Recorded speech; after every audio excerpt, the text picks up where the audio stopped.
Olá, querido aluno, querida aluna do 7º ano do Projeto TV Araxá Educa. Seja bem-vindo a mais uma videoaula de língua portuguesa. Eu sou a professora Nádia e vou acompanhá-lo durante seus estudos de língua portuguesa. Lembrando que esses vídeos educativos são complementos das aulas que você tem na escola. Na aula passada, nós falamos um pouquinho sobre os sinais de pontuação, mais especificamente sobre o ponto final, sobre a vírgula, também sobre o ponto e vírgula, sobre o uso dos dois pontos, o ponto de exclamação e o ponto de interrogação. Hoje nós vamos continuar falando sobre pontuação. Vamos falar sobre o travessão, também sobre as reticências, sobre os parênteses e sobre as aspas. Vamos lá? Trouxe vários exemplos aqui para você se lembrar. O travessão, ele pode ser usado para iniciar a fala de um personagem no discurso direto. Então, ela disse, dois pontos. Coloco o travessão para indicar que eu estou reproduzindo a fala do personagem. Gostaria que fosse possível fazer a viagem antes de outubro. Ponto final. Também se utiliza o travessão para indicar uma mudança do interlocutor. Ou seja, um personagem fala, depois o outro. Travessão, querido, você já lavou a louça? Travessão, sim, já comecei a secar, inclusive. Também é usado para unir grupos de palavras que indicam itinerários. O descaso do poder público com relação à rodovia Belém-Brasília é decepcionante, ou seja, a rodovia que vai de Belém até Brasília. Esse é o itinerário. Também para substituir a vírgula em expressões ou frases explicativas. Dizem que Elvis, o rei do rock, ou seja, estou explicando quem é Elvis, na verdade detestava atuar. Sobre as reticências, você já percebeu que elas indicam dúvida, uma hesitação. Sabe, preciso confessar uma coisa, naquela viagem gastei todas as minhas economias. Também serve para interromper uma frase incompleta sintaticamente, ou seja, vou deixar continuar aí o sentido, o pensamento. Talvez se você pedisse com jeitinho. As reticências também são utilizadas para concluir uma frase gramaticalmente incompleta com a intenção de estender a reflexão. Pedofilia, estupros, assassinatos, pessoas sem ter onde morar, escândalos ligados à corrupção. Assim caminha a humanidade. No sentido dessa frase, a reticências equivale mais ou menos à ideia do etc. Ou seja, continua, poderia enumerar outras coisas aqui nessa frase. Suprir palavras em uma transição. Ou seja, eu estou transcrevendo parte do texto, mas não na íntegra. Então, nesse caso, eu vou indicar que uma parte foi omitida. O Cristo não pediu muita coisa. Ele só pediu que nos amássemos uns aos outros. Frase de Chico Xavier. Vamos falar um pouquinho agora sobre os parênteses. A principal função desses parênteses é de isolar palavras em frases intercaladas de caráter explicativo, também datas, ou substituir alguma vírgula ou um travessão. Exemplo, Rosa Luxemburgo nasceu em Zamość. E aí, entre parênteses, eu vou colocar o ano, 1871. Numa linda tarde primaveril, meu caçula era um bebê nessa época, então eu estou acrescentando uma informação extra-adicional, ele veio nos visitar pela última vez. Sobre as aspas. Uma das funções das aspas é isolar palavras ou expressões que fogem à norma culta. Ou seja, eu quero assinalar que aquilo está um pouquinho diferente, um pouquinho da norma padrão, como gírias, estrangeirismos, palavrões, neologismos, arcaísmos e outras expressões populares. A aula do professor foi irada.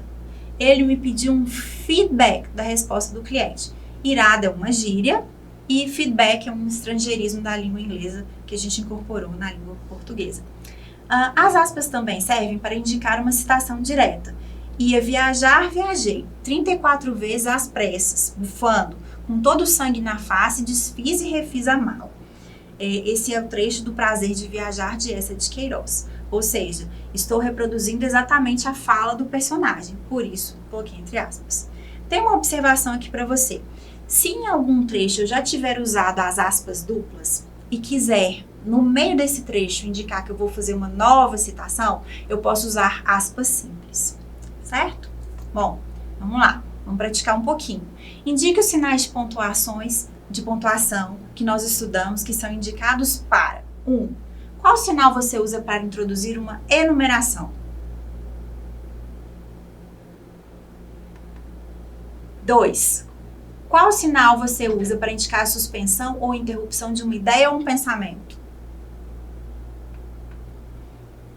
E destacar citações e transcrições?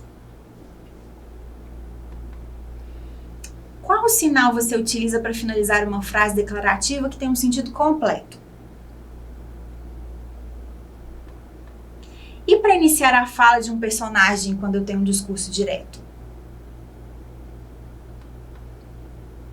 Qual ponto você usa para isolar palavras, frases intercaladas de caráter explicativo, datas e também que podem substituir uma vírgula ou travessão?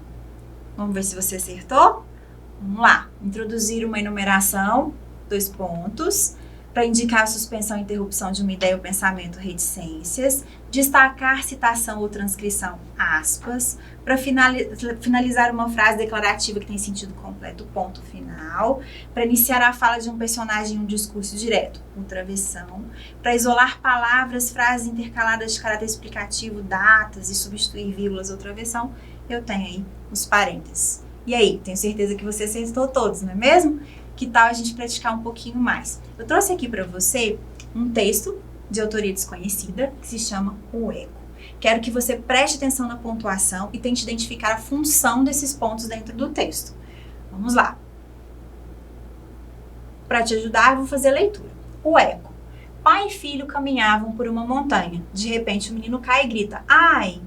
Para sua surpresa, escuta a voz repetir-se em algum lugar da montanha: "Ai!"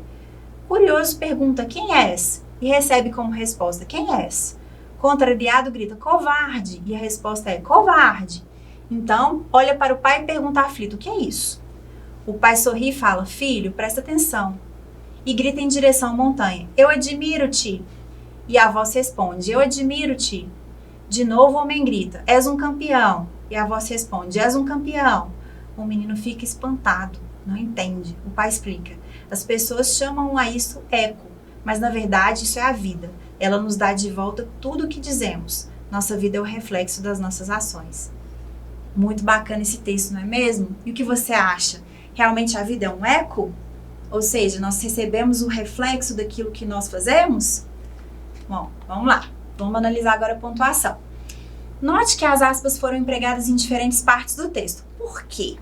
Vou te dar um minutinho. Observe os usos das aspas. Aqui em ai, quem és, covarde, filho, presta atenção, eu admiro-te, és um campeão. O que você percebe no uso das aspas nesses trechos do texto? Elas foram empregadas para sinalizar ou para destacar as falas dos personagens, do pai e do filho, não é mesmo? Número 2. Ai. Esse uso repetido do sinal de exclamação reforça qual sentimento? Alívio, alegria, dor ou espanto? Dor, não é mesmo? Essa parte do texto se refere quando o menino cai, né? Vai descrever aí o que ele disse quando ele caiu. Muito bem. No decorrer do texto, o que os 2 pontos anunciam? Vamos lá. Então, pai e filho caminhavam por uma montanha, de repente o menino cai e grita, 2 pontos. Ai. Em algum lugar da montanha, 2 pontos. Ai. Olha para o pai e pergunta aflito, o que é isso? E a voz responde, eu admiro-te.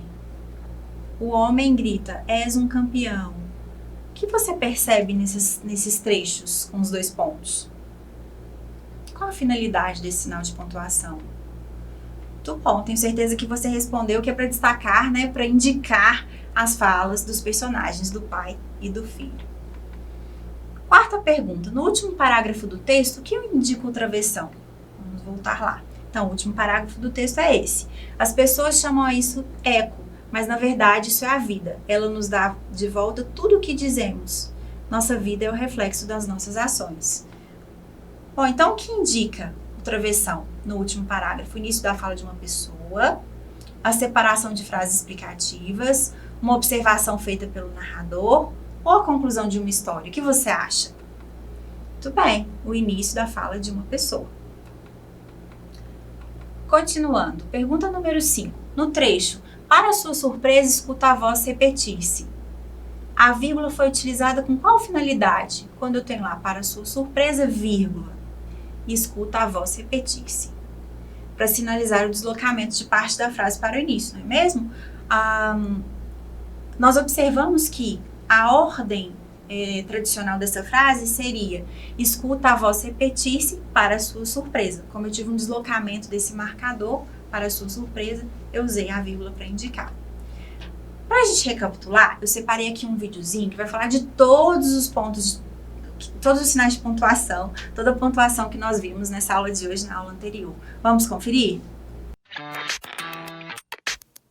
Bom, antes de nos aprofundarmos nos sinais que marcam pontuação em um texto escrito, é preciso diferenciarmos dois termos importantes ao processo de linguagem, isto é, a capacidade humana de estabelecer comunicação das mais variadas formas. Veja só, por um lado temos a língua como um conjunto de códigos e palavras específicos para que se estabeleça comunicação, organizados por regras gramaticais. Enquanto isso, por outro lado, temos a fala, como uma forma particular como os seres humanos são capazes de estabelecer essa comunicação. Note que nessa comunicação oral, ou seja, no processo de fala, os recursos de expressão são diversificados, conseguimos expressar certas emoções pela entonação, por melodia, pela pausa, isso é claro para você? Com esse mesmo objetivo, a pontuação é utilizada.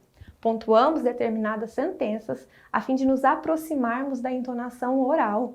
Dessa forma, a vírgula, o ponto final, ponto de exclamação, ponto de interrogação, dois pontos, ponto e vírgula, reticências, aspas, parêntese, travessão, todos esses são sinais que asseguram efeitos de sentido em um determinado enunciado. Bom, veja só esse exemplo aqui na tela. Não nos vemos há muito tempo.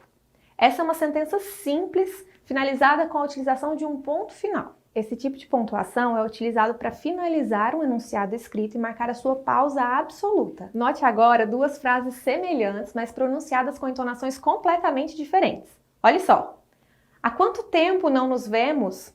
Ou então, há quanto tempo não nos vemos? No primeiro caso, nós temos uma ideia exclamativa marcada pelo ponto de exclamação. Pretende-se dessa forma atribuir o valor de surpresa, admiração, espanto, enfim. No segundo caso, nós temos uma frase interrogativa marcada pelo ponto de interrogação. Dessa forma, o leitor entoa como uma pergunta, uma dúvida, afinal não se sabe exatamente há quanto tempo aquelas duas pessoas não se viam. Por fim, poderíamos utilizar as reticências, a fim de atribuir o sentido de uma ideia inacabada, com intenções omissas, por exemplo. Não nos vemos há tanto tempo. Bom, em todos os casos, primeiro havia a mudança da entonação e posteriormente de sentido. Ora se afirmava, ora se exclamava, ora se interrogava. Bom, até aqui é importante que esteja clara a indicação de melodia e pausa marcadas pelos sinais de pontuação. Veja que curiosa agora é a forma como a pontuação atua em um determinado período. Estou vendendo meu filho. O que você entende a partir dessa frase? Provavelmente que existe uma mãe literalmente vendendo o próprio filho. Mas veja só, dependendo do contexto em que essa frase está inserida e principalmente da colocação correta da vírgula, ela pode ter um sentido completamente diferente. Veja só, estou vendendo meu filho. Nesse caso, não se sabe exatamente o que o locutor está vendendo, mas sabe-se que não é o próprio filho. Isso porque meu filho, entre vírgulas, marca um vocativo, ou seja, a quem a frase é direcionada. A vírgula serve então para enfatizar ou separar certas expressões e orações e posteriormente evitar a ambiguidade. Bom, para que isso fique realmente claro, veja a mudança de sentido nessas duas orações, sem e com pontuação. Não estou com fome e não estou com fome. No primeiro caso, há a ausência dessa sensação, marcada pelo advérbio de negação não. No segundo caso, o não, entre vírgulas, não se refere ao verbo estar. Há primeiro uma negação, depois uma pausa e depois a afirmação de que se está sim com fome. Viu só como a pontuação é importante na intenção da escrita? Bom, existem outros sinais de pontuação que marcam um enunciado e, sobretudo, a pausa. Os dois pontos que marcam uma pausa e precedem uma citação ou uma enumeração. O ponto e vírgula, que é um ponto intermediário entre a vírgula e o ponto. O travessão, a fim de marcar uma interlocução. As aspas, para ressaltar determinada ideia num texto. E os parênteses, para intercalar uma indicação no enunciado. Que bacana! Tenho certeza que com a aula de hoje, com a aula anterior, o vídeo de revisão no final, você se lembrou muito de como usar a pontuação e vai melhorar cada vez mais na sua produção escrita, não é mesmo? Bom, aqui finalizamos mais uma videoaula de língua portuguesa. Até a próxima!